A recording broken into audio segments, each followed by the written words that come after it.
honestly, I don't know. I would have loved to be a doctor, but I don't think I have the smarts to make it into med school. Smarts, yeah, you don't. I don't have. Smarts. I don't know how to read no books to get into the medicine school. Oh, but No. you do read notes. Nice.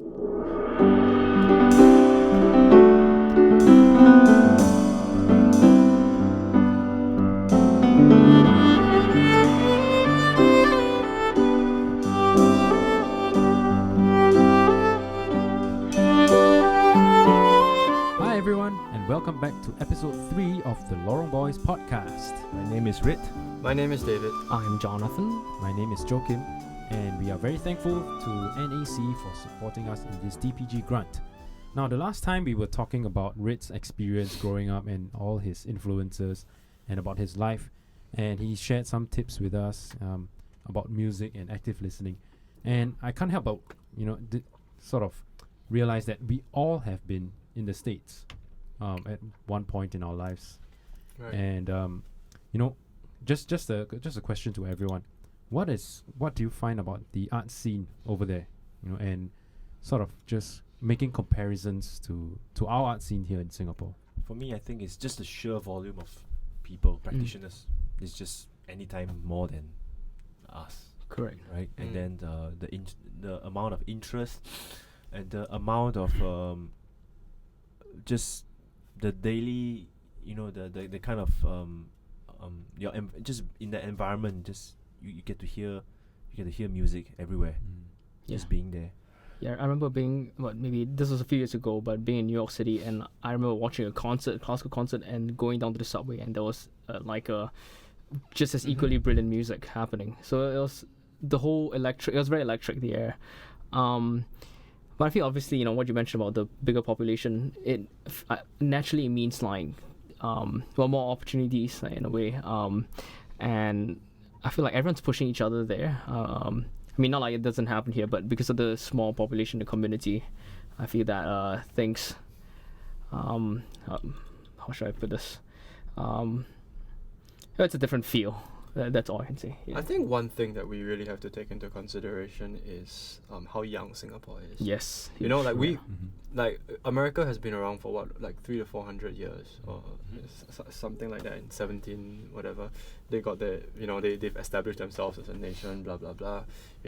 Whereas for Singapore, we haven't even hit the 60-year mark, right? Yeah. Since our independence. Not yet. So as a nation, we've had to grow and develop housing and education and everything. So basically build the nation first. yeah, we had to Yes. build a nation first, and rightfully so. It's Yes. we understand that certain things don't get that much priority when it comes Yes. to funding and everything. So I think it's when you take that into account, Right. Yeah. the art scene here is doing fantastic. Yeah, I have to actually Yeah, agree. yes, I mean, I have to that's true. agree. Yeah. But there's no denying the fact that in somewhere like America, which we all have been, or compared to the other places in the world, like let's say Russia, or in the UK, or China, which has such a strong heritage and traditional history. culture, the history, and so many performers that are being trained, that there will be certain shortcomings, but I would say that Singaporeans in general have responded, I think, pretty decently well, actually. Well, speaking of responding well, I think we've definitely responded well regarding this situation that we're all in, globally yeah. speaking. Yeah. We're We're talking about the COVID-19 pandemic situation, in case anyone was wondering. Yeah. So, I mean, on that end, I just wanted to ask all of you, how has this COVID-19 situation affected, you guys, as whether it's musicians or as the gigging scene, for example. Yeah, I think it's pretty much obliterated for now. The Yeah. gigging scene has almost It's- completely been obliterated, Yeah. I would say. Yeah. But the teaching scene and everything was I would say it was affected, but it wasn't not too much. Yeah. Yeah, I mean every single industry has Mhm. been affected in some way, but Mm. I would say the pub musicians, the people who rely on playing events organizers. Live music musicians. Yeah. Yeah, and we They've have been hit the hardest. and we have so many friends, I'm sure, that they used to rely on those nightly pub gigs or something to make a living. Yeah. Yeah. And I mean, you guys moved back. I mean, Red and John, you guys moved back from the States, and Yeah. I mean it mustn't have been easy to pack your lives in like hours, and the stress and the all the emotions and coming back here and not knowing what is going to happen in the future, and I mean even now it must be crazy to still be studying, but in Singapore but doing it over Zoom, and I mean the timetable is probably crazy. Yeah. It is. I'm waking up at 4 a.m. for classes and I have to get used to it until the end of the year at least. I don't know how you do What it. about you, John? I do not know how you do it. I mean, well, mine's like 5:30 a.m. and I'm feeling like, oh, this is a good chance to like actually wake up at 5:30 on like the other days that are not like the day I have to wake up at 5:30 and be disciplined. Like 5:30, imagine going for a run and like coming back and feeling all refreshed. But obviously that's not the case. Sorry, yeah. for any viewers who might be confused, John is currently doing his doctorate, and he's in his second year of his doctoral studies. Yeah, He's going to be Dr. Shin in a few years. but not the doctor that can save you on the aeroplane if anything happens. Unless you require, like a If you verse of need me Killing to Me sing- Softly, then yes, or or he's your DS guy. Ire, I can sing it for you. Yeah, sure. Yes. So he's currently doing distance learning, where he's a graduate. You're a graduate assistant, right? Yes, yeah. At the Peabody Conservatory. That's right. Okay. Sorry, go on yeah. to distance learning. No, but when you talked about like the hours within hours of packing, I remember well, our dear friend Charmaine actually found me the air ticket, and she was like, Oh, Sham. Charmaine, she was like, here's the link to the air ticket, and it's discounted and stuff like that. And I'm actually really thankful, because without her, I'll be like, I think I'm just gonna stay in Baltimore. Exactly, I'll be stuck there. And I left within 72 hours of that ticket. So I didn't really have a chance to pack everything. You, on the other hand, Rit, you had a chance to pack everything within 24 hours. Yeah. look at I you. made the decision in the day's time, and just moved out. It was very sad, but what to do? Yeah. Yeah. Anyway, shout out to Charmaine Teo. Please Yeah. check her out on Instagram. Oh, she's a great harpist. Yeah, She's played fantastic. with Boston Symphony Orchestra and Singapore Symphony Orchestra. Yeah, she's a classmate of ours who was in YST, and I think she's, for both of our compositions, whenever we've had to write for orchestra, she's been a huge. Yeah, we Good checked with job. her for harp, because harp is not easy to write for. Yeah, I think she spent like close to 4, 5, 6 hours on like my piece alone. Just she spent about 6 minutes for mine. Sorry about that. But she probably likes me a lot better. but yeah, fair enough. Okay, maybe my part is just that worse, but yeah. So, we've talked a little bit about the scene in Singapore. It's a bit of a segue, but like, if not music, then what? I have no idea actually. Yeah. Well, if not music, it can be a drummer. Oh, right. No, but seriously. Drumsticks. Oh gosh, Yeah, you actually have the equipment to do that. that's a bad There you joke. go. Great, great. I actually thought of being a counselor. Oh. Counselor. I thought of counsellor, being yeah. a counselor. Hmm. Okay. Yeah, and that was this was when I was in my teens, like 17, 18 years old. Yeah, but because I enjoy the feeling of helping people and just talking to people. And not only that, you listen very well. I hopefully You do. yeah. So yeah. Rit does pride himself on his listening Yes, skills. his yeah. listening skills is 11 upon 10. 11 out of Yes, 10, right? I Yeah. I think your math skills. Yeah, his math skills are like 50 out of Well, 12. so David, you'll be a basketball player, I understand. I really don't know what I would do without music, and that's not just me being romantic. It's just cause I literally have no interest in anything else. I do like playing basketball. That is true. You can be a Brawl Stars pro. I do like playing Brawl Stars with my girlfriend. Yes. But honestly, I don't know. I would have loved to be a doctor, but I don't think I have the smarts to make it into med The school. smarts, yeah, you don't. I don't have- smarts. I don't know how to read no books to get into the medicine school. Oh, but No. you do read notes. Nice. Okay. What about you, John? Because you are our Yeah. most artistically, creatively shoo friend. I don't know what Shoo shoo me- is. Okay, shoo means that he has a very broad palette of tastes. I would like to. I think I would like to write, or draw comics. Not like maybe just like cartoons, not comics, but just cartoons commenting on things. And if I could write satire, that would be great. I think that'll be what I would do if I wasn't playing the piano. Like those comic strips you find on newspapers. Is that Yeah, those I kinds? actually specifically I like one frame. It's a good question. I love okay. one frames and with one single caption. Like I think those are just short and sweet, just like me. How tall are you? Just again? a short Sorry. time. I have no as tall as you think I am, Oh, okay. which is not very tall. But Okay. anyway, He's actually not very short. I feel like okay. every single podcast is a reference to my diminutive height.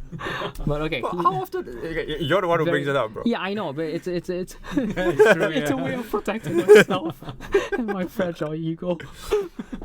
All right. Anyway. That's okay. You're a giant in other ways, right? Yeah. Oh, thanks. I was talking about your music. Oh, okay. All right. So And your ego, yeah. Okay, moving it's on. not true. Okay, that's not true. He is quite humble. Thank you. I would say he is I'm quite humble. I'm the most humble person in the room. Yes, your humility knows no bounds. Yeah, clearly. absolutely. Yeah. It's Um, wonderful how humble you are. But yes. we are all musicians, right? And how can we support the local music scene? That's a tricky question. That is a tricky question. That's a tricky question. That's a tricky question. Red obviously have the solutions for this. How do you support the scene? Support the scene. Nice. Right? Oh my gosh. Just it's do right it. there. Why do you have to think about it? If you like it, Well, go for it. Yeah. When concerts reopen, Mm-hmm. Yeah. Well, Absolutely. just Concerts go for it. reopen when live music comes back. Yeah. Yeah, just go out there and listen to local music and subscribe to their social media. Yeah, stuff Yeah. like that. I often find. Sorry, you're gonna say something. You talk about local music. I often find it to be. I mean, it's so good, and there's not enough audiences, watching it. And I think there are so many amazing, homegrown talents. When I go overseas, I often think about, oh my gosh, we have it really good back home. Like there are really great musicians here, Yeah. and it's so unfortunate, that I feel personally that they're not as much appreciated here. And so I think No, they really aren't. Like if you consider the fact that Singapore has a 6 million Yeah. 6 million population, and the amount of like good musicians that are churning out good content versus somewhere like America, like I'm sure like that, of course they, some of the musicians might be better, but they've got like a larger talent pool as well, and they got so many more, and it's just the ratio is actually quite mind-boggling, like all things considered. So, and I would say that the artists here have done you see a lot of people trying really, really hard, putting up online streaming shows, asking for donations, willing to change up their usual form of earning money to whatever it takes, whether it's teaching, whether it's like doing other services. I do know a few friends who have just taken to like renting a car and just trying to be a Grab driver now because like there are no gigs in the scene. So it's a tough moment, but like again, NAC has been like a huge like guardian I think angel they've kind been of a thing. huge pillar of support for a lot of artists. absolutely. Yeah. Not even musicians, but all throughout the art scene, you have like dance and Yeah. film and We just did that project for them. Remember the living room, NAC living Oh, room yes, series. yeah. And that one was it had a lot of other Yeah, like there fantastic artists that were being featured as well. dancers, Mhm. traditional Yeah. music. I think that really makes me proud actually. When I look overseas and hear like the government here is actually doing so much for the arts scene. yes. I mean like creating all these initiatives, and I'm always so proud when my when I'm zooming my friends in America and they're like, wait, you're at a concert? Wait, what? You're performing? I mean, and we have all these opportunities to work with my friends. Yeah. I think that's just very happy. It's a very happy thing. Yeah, Yeah. I think we kind of have it slightly better here. A bit lucky in the sense that the government is really they really support the art scene through Yeah. NAC. I mean, even private firms, they do donate Mm.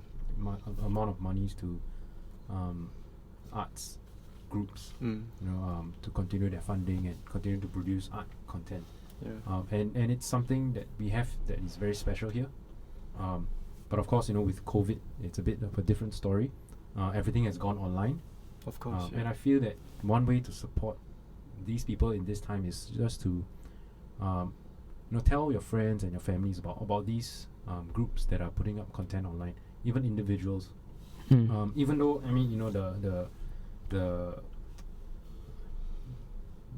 the old saying of, you know, exposure can't pay bills. I mean, it is true, but hopefully after all of this, you know, when people know more about the music scene, know more musicians, know more artists in Singapore, then hopefully when things resume, we can all come together and really support each other face to face, like in a live context rather than over online. Yeah.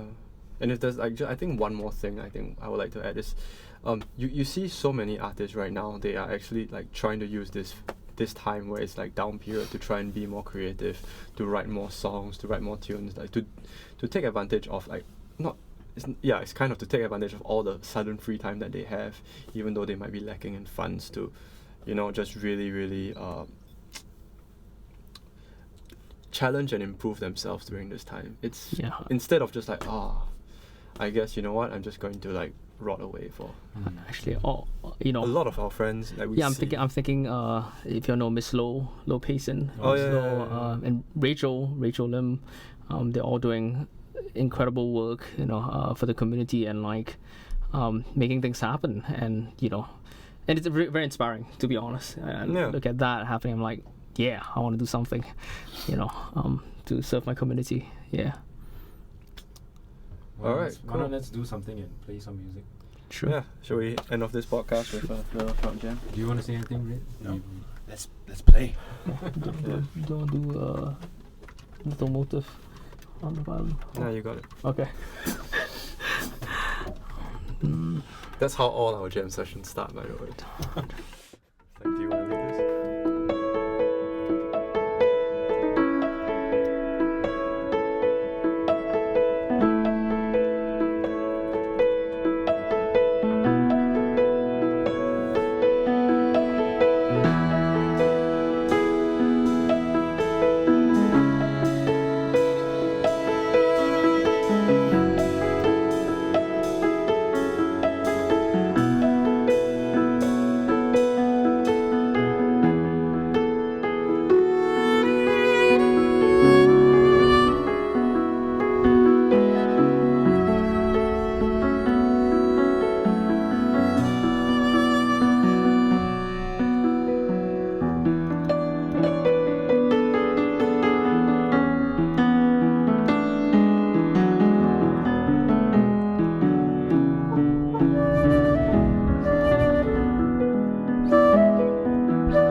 Alright, thank you so much for watching.